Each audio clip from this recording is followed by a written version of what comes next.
Hello, sports fans, and welcome back to Ball Games and Beyond. I am your host, Evan Groat, and I am happy to be here with you once again. A lot going on right now in the world of sports as we are now in the month of March. Of course, we have March Madness in college basketball, which will be getting started here in just a couple of weeks. NFL free agency also just around the corner. And then Major League Baseball, their spring training games are now in full swing. So a very, very busy time right now on the sports calendar. And just a reminder for you, Ball Games and Beyond is brought to you by Sportsnaut.com. Please head over to the website and check out all the great content going on over there. Also, subscribe and follow to Ball Games and Beyond on our YouTube channel. Make sure you click that notifications bell so that you're always aware of all the new episodes that are available for you. Also, the audio version of Ball Games and Beyond is now available on all the major podcasting platforms, and you can search that. You can find that by searching Ball Games and Beyond. Also, follow me on Twitter at eGroat5, and we do now have an X page for the podcast. You can find that by searching BG and Beyond on X. So go ahead and follow all of those different things for me. Now, as I was saying, there is a lot going on right now in sports, but the topic for this week's show has me going over to the NBA. Over the weekend, we saw LeBron James once again remind us of his greatness as he became the only player, and not only the only player, but the first and only player to reach the number of 40,000 points in his career. Truly a remarkable achievement by LeBron James. So we will focus this week on the Lakers, LeBron James, and his legacy. Our guest this week is Mark Medina, who is based out in Southern California and has a really good pulse on the LA basketball scene. You can hear him often as a guest on the Colin Cowherd Show, and today he will join us on Ball Games and Beyond. I'm really excited about that. But before we get into it, I do just want to give you a heads up. This week during the recording of the interview, we did have some technical difficulties with the video. So for this week only, the interview that you're going to hear with Mark Medina will feature just audio. So I do apologize for that, but the problem has already been fixed and it will no longer be a problem going forward. So just bear with me when you get to the interview portion of the podcast. Okay, with that being said, let's tip it off this week. As I was saying, at this point, when we're talking about LeBron James and his long 21-year NBA career here, his legacy is cemented. Depending on who you ask and who you have this conversation with, some may have him ranked 1, some may have him ranked 2. He is cemented his place as a top 3 greatest player in NBA history. He is on the Mount Rushmore of NBA greats. There's no denying that. Now, one of the things that I enjoy doing is having the debate on Jordan versus LeBron. That is the debate that will rage on and on for years and years to come, regardless of where you stand on that debate, though. There is one thing that I find truly unique about LeBron James and his career, and this is something that I will bring up in our conversation when we get Mark Medina on here in just a few minutes. But for all the great things that LeBron James has been able to accomplish, the thing that amazes me the most about him, and I think it separates him from some of the other great athletes we've seen in sports, is that think back to when he was just a high school athlete and the immense pressure that was on him and the hype that surrounded him. I mean, think back to the Sports Illustrated cover. He was given the nickname The Chosen One, the one who would, be the next great NBA player, challenge Jordan in the discussions of, those GOAT discussions. And not only did he have all that hype surrounding him, he met the hype, as he developed into an NBA player. And now looking back on his career, as he's still playing at a high level nonetheless, you can say that he met the expectations and he exceeded the expectations. And it's not every day that in professional sports you can find an athlete with that type of hype surrounding him as just a young 17, 18-year-old prospect. But that is what LeBron James was able to do. And there's not too many other people that I can think of. Maybe this guy over here, just over my shoulder here, Tiger Woods, he's one of those guys too who, as a young man or boy, people were talking about him, and he too lived up to the expectations and to the hype. But it's not every day you get to see this. So, in my opinion, that is what makes LeBron James such a standout amongst all the other great athletes that we have seen in this lifetime. Now, I'm going to step aside, and when I return, we're going to continue this conversation on LeBron James and his legacy, and I will also sprinkle in some conversation about the Lakers with our guest, Mark Medina. All of that and more coming up next on Ball Games and Beyond. Don't go anywhere. Welcome back to Ball Games and Beyond, and joining me now is our guest this week, NBA insider Mark Medina, who is joining us from sunny Southern California. And Mark covers the NBA closely, and particularly the Lakers, so I thought he'd be a great guest to bring on this week as we are talking about some of the latest news involving the Lakers. Mark, thank you so much for the time, and how are you, my friend? Evan, thanks for having me. I'm always good when I get to talk basketball with you, so I'll take it. Yeah. You know, Mark, it's been a pretty eventful last few days for the Lakers, who are surging right now, playing a lot better. They seem to have a growing confidence right now, winning 10 of their last 14 games. Picked up a big win on Monday night against one of the top teams in the Western Conference, the Thunder. But before we get into some of those details of the Lakers and the way they're playing right now, what it means for their playoff hopes, I do want to spend some time talking about LeBron James and another record that he now owns. Of course, I'm talking about him eclipsing the 40,000 point mark, which is he is the only player in NBA history to do so right now. So let's start the conversation there. I just want to first begin by getting some of your thoughts on the milestone accomplishment by LeBron James. Yeah, the milestone is wild because we've already known for just over a year that LeBron James is currently the all-time leading scorer, but he's already created significant separation between him and Kareem Abdul-Jabbar. He's been about scoring 1,600 points since breaking the record. And while we don't know when LeBron James will retire, the way he's been playing, it's safe to say that there's still a few years left. And so with that, I don't think this record is unbreakable because of the way modern offenses are in the NBA. But I think it's going to take a long time for that record to be broken because there's no current player in the NBA that I think can break the record. I think the most notable person would have been Kevin Durant. Kareem Abdul-Jabbar actually predicted that Kevin would eventually break his record when I talked with him in 2019. But that was prior to his Achilles injury and some subsequent injuries later on. And so what that means is the next NBA player who is not in the league yet is not only going to have to play at a high level, but is going to have to be able to have the kind of longevity that LeBron James has had. And while, modern medicine has helped and the sophisticated training staffs have certainly helped, it's also taken someone like LeBron James with his discipline, with his training, dieting, etc., to be able to not only play this long, but to be able to play at such a high level every season. Yeah, I couldn't agree with you more. I think it really is him reaching this new milestone with the scoring record is really just a testament to what has been a very long and consistent career in the NBA, spanning, I believe, 21 years, and not only that long of a career, but as you said, being able to play at a high level into his late 30s, which is really unprecedented at this time. And one of the other things you mentioned there was we don't really know how much longer he'll play. I know there were some whispers at the end of last season when they lost in the conference finals to the Nuggets, where he said he needed some time to think about his future and whether or not he would be back for another season. Could you see him playing longer, or do you think he might decide to kind of call it quits while he's still playing at a high level, or do you think we could see more like a Tom Brady situation here, where he looks to try to play into like maybe even his mid 40s if he's still playing at a pretty decent level? I don't think you could rule anything out because just everything is fluid, both for better and for worse. When he hinted at possibly retiring after the Lakers swept the Nuggets, people around him did not think that he would ultimately retire because they just thought it was a product of feeling frustrated with losing the Nuggets, just feeling burned out through the long playoff run and dealing with an injury with his right foot.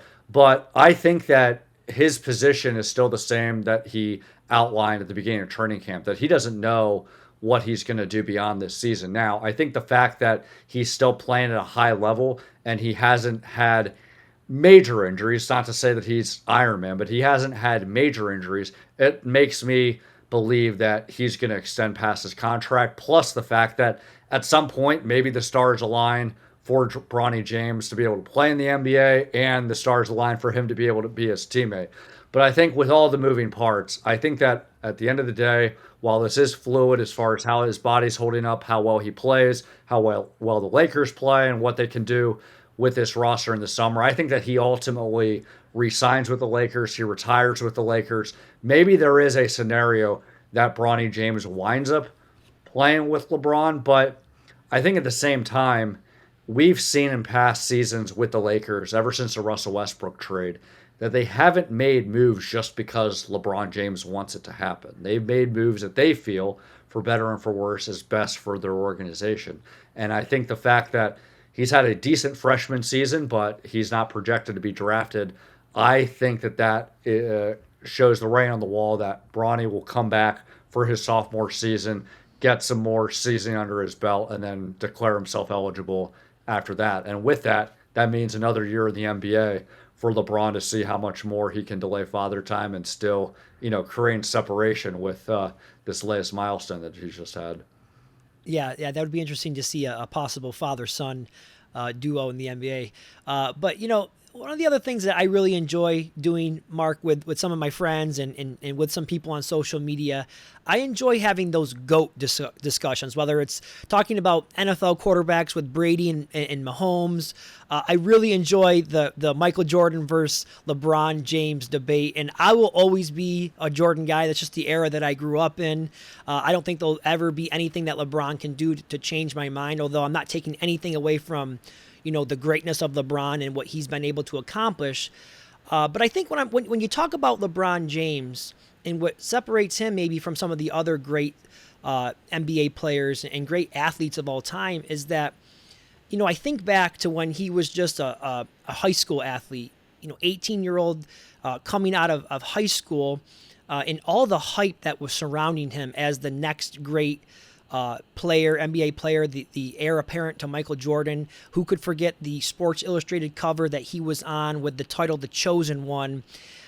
It's not that often that we see young prospects and young athletes who get that kind of hype, that as they develop into their pro careers, that actually live up to the hype, and in the case of LeBron, I think even exceeds the hype. So, I'm just interested to get your opinion on that. LeBron, living up to the hype and then exceeding it as well. Yeah, I think it's fascinating because, I know LeBron said earlier this week that there are a lot of people that are rooting for him to fail. And while you never, rule anything out because there might be people that do like that, I think it was more about the intrigue on you have a hype prospect being on the SI cover. How is he going to live up to it? But he was hyped for a reason. He was that good. But I think what's fascinating is not only did he meet those expectations, he exceeded it. And frankly didn't really face criticism until, a few seasons in when, inevitably when we're talking about GOAT discussions and NBA superstars, okay, do you have what it takes to win a championship? And then the nature in which he left the Miami Heat. That's when the criticism started. But I think with that, when it comes to the LeBron and Michael Jordan debates, I enjoy them as well, but I think it depends on where people are coming from and how deep it is. I think inevitably there's no disputing this. Yes, MJ is a better scorer. LeBron's a better passer. MJ probably has more of I don't want to say competitive streak, but he has this maniacalness in him where he doesn't separate it when he's on or off the court. But I think that every time we've seen, like the Last Dance documentary, or we've seen some of these LeBron milestones, there's been a knee-jerk reaction to either diminish the other at the expense of the other instead of celebrating the differences.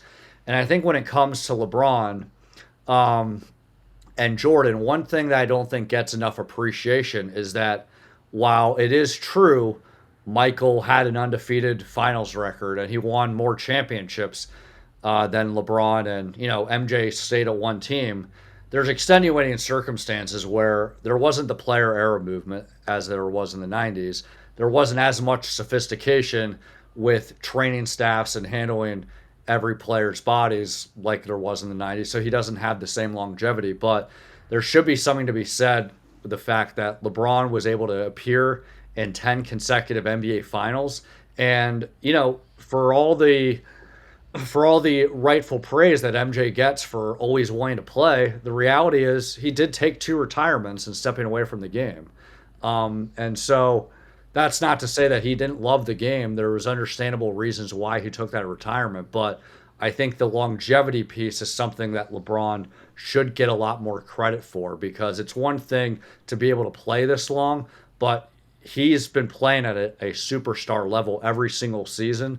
And regardless of where you stand on player movement and super teams, the fact that he was able to be on a team that appeared in the NBA Finals from 2011 to 20, let me get this math right, to 2017 is astronomical. Or I would say 2018, if I'm not mistaken. So it's just amazing that he's been able to do that, and no other player's been able to replicate it.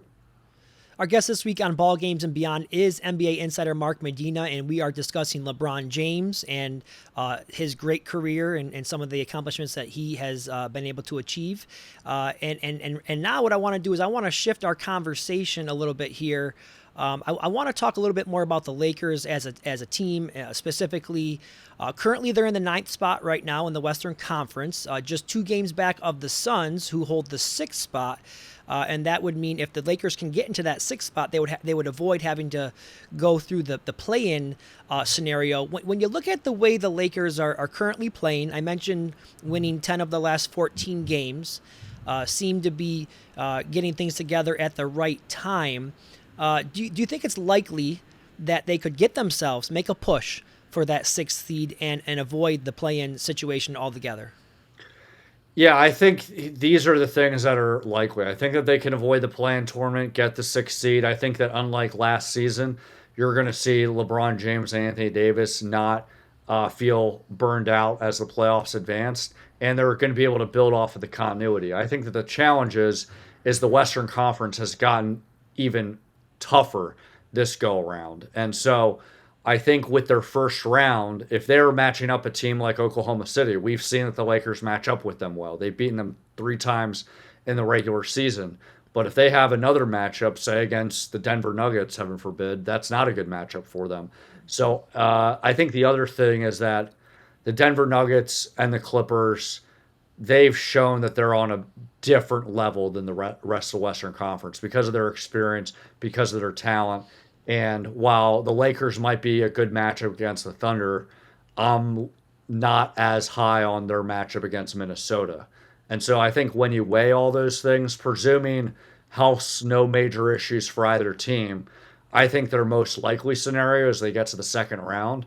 But I think the thing that, should leave teams intrigued but also stressed out is that there's no prohibitive favorite, and there is a pathway for every team to get to the NBA Finals from the West. But the pathway, it's going to be bumpy. A lot of it's going to be turbulent. Some of it's outside of their control because it hinges on how healthy other teams are or are not. But it should make for an entertaining NBA playoffs. But if I had to make a prediction, I think it's going to be Nuggets Clippers Western Conference Finals. And if there's no major health issues, it would be the Clippers. But as we've known, that's such a tenuous thing. That obviously the Nuggets could also take that as well because of the fact that they have most of their championship core back. Okay, interesting prediction there. The Clippers, you like the Clippers. Because the Lakers, obviously they advanced all the way to the conference finals last year, and they came all the way through the playoffs, by getting there through the play-in tournament. Do you think it matters to them, because they know they've done it before? Do you think it matters to them whether they're the ninth seed or the sixth seed? I mean, they have to feel pretty confident when you have 2 superstars like LeBron James and Anthony Davis that in a 7-game series or even a play-in game scenario, the odds will probably be in their favor. Do you think it matters to them where they're seated? I think it does matter to them. They've stated it publicly that they want to avoid the play-in. Now, I think to your point, if they do play in the play-in, they have confidence that they can win one or two games because they have the continuity. They got a healthy LeBron and AD. But I think where the reason is of why they want to play the play-in, they want to avoid kind of the attrition that accumulates during the playoffs. And if you add another play-in game or two, that only compounds things as you advance in the playoffs. That's number one. Number two, while they're not going to be like chasing matchups per se, I think it's just in theory that if you're the sixth seed, you're most likely going to get a better matchup than you're of the eighth seed because, as we're seeing the standings race tighten specifically in the West where there's not a lot of separation, whoever ends up at number one is presumably going to be playing their best basketball.